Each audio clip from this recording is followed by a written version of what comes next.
día para todos ustedes. Les saluda Alex Cruz, el electrónico. El día de hoy vamos a ver uno de los dispositivos que nosotros usamos en nuestras prácticas de laboratorio.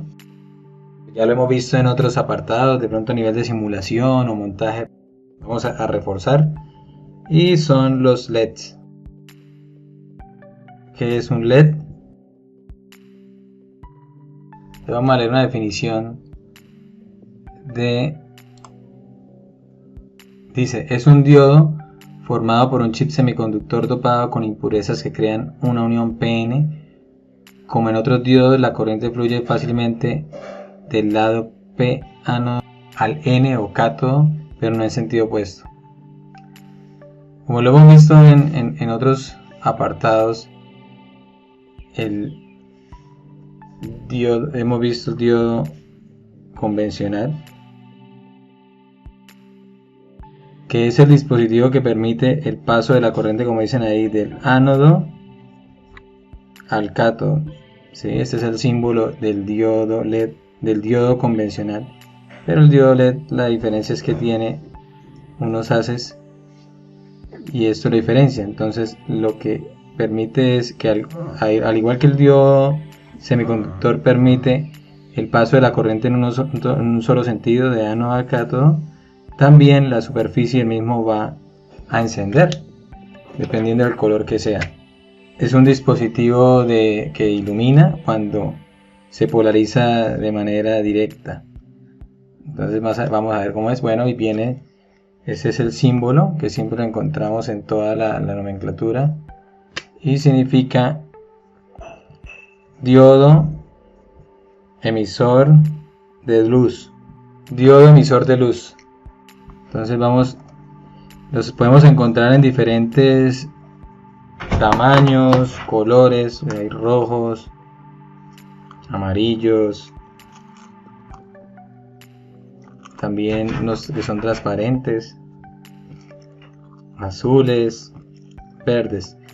Dependiendo del color, existen unas tablas donde nos van a dar sus valores típicos de alimentación, es decir, el voltaje a los cuales iluminan a su máximo nivel, y también las corrientes. Entonces nosotros podemos buscar en el buscador de Google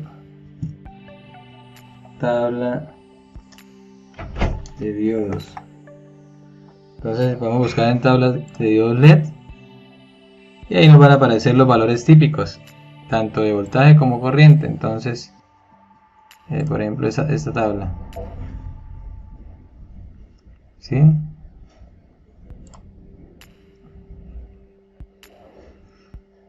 Entonces, como podemos ver, los diodos existen de diferentes tamaños, formas, colores, y podemos encontrar, bueno, esta es la nomenclatura, ánodo, cátodo. Generalmente, de pronto no se visualiza bien, pero físicamente el cátodo en la parte del biselado va a estar plana y en la parte interna es el terminal más ancho. Okay. Y externamente el cátodo va a ser la patica más corta, pero es importante verificar porque a veces pues encontramos LEDs que están a la misma longitud, pero originalmente viene el ánodo. El ánodo es la pata más larga y el cátodo es la más corta, pero como les digo, por el biselado ustedes pueden evidenciar, como lo muestra acá en el gráfico, el ánodo va a ser el que va a estar el bisel redondeado y el cátodo aquí va a estar la cara plana en esta parte del plástico. Internamente el cátodo también digamos el terminal es bastante ancho respecto al ánodo, entonces es la forma de poderlos identificar.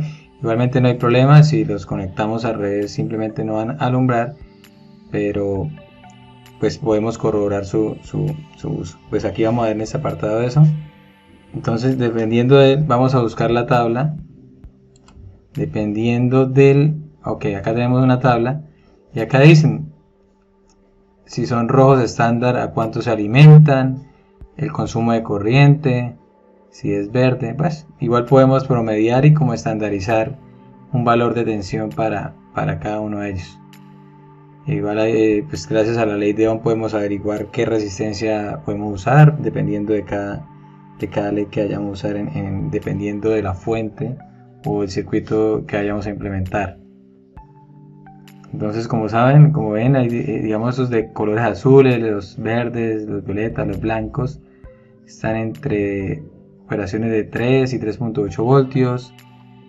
Los rojos, los amarillos, los verdes y naranjas están entre 1.8 y 2.1. Entonces, dependiendo de la aplicación, pues vamos a utilizar el diodo.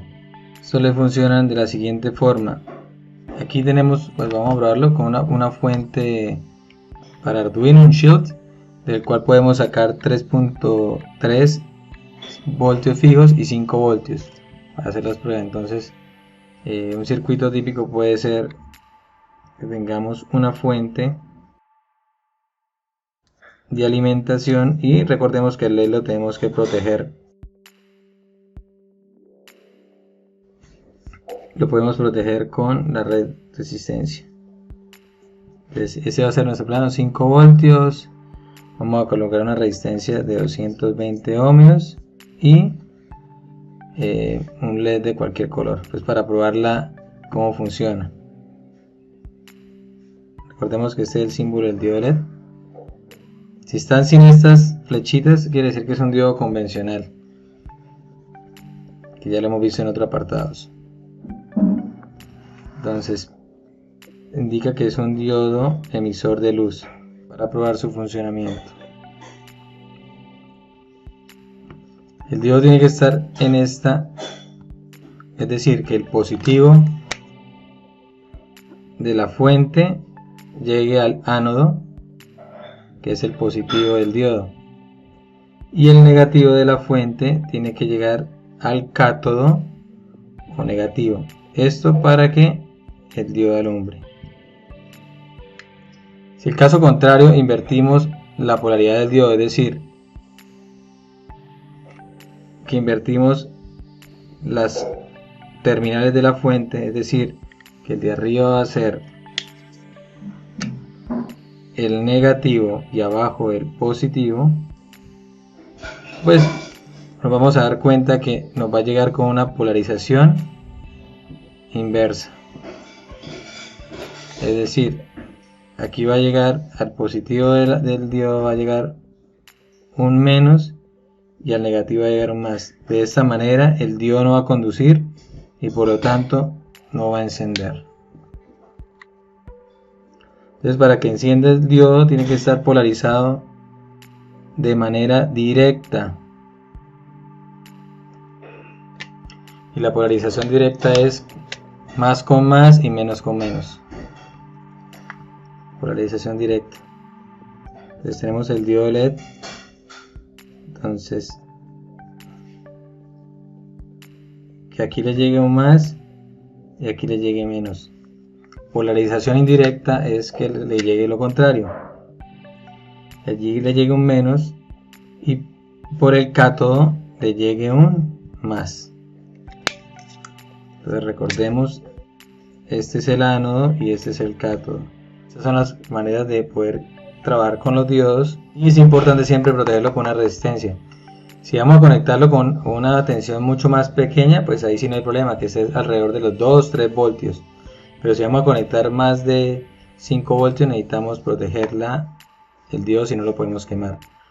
Otra condición para que el diodo no alumbre, si está en buenas condiciones, es que así esté conectado directamente, es decir, que le llegue el positivo al ánodo y el negativo al cátodo, es que el voltaje no sea suficiente o que la resistencia no sea la adecuada para la limitación de la corriente, o que la corriente que llegue no sea la suficiente. Entonces hay que ver diferentes variables y pues lo vamos a ver en estas prácticas.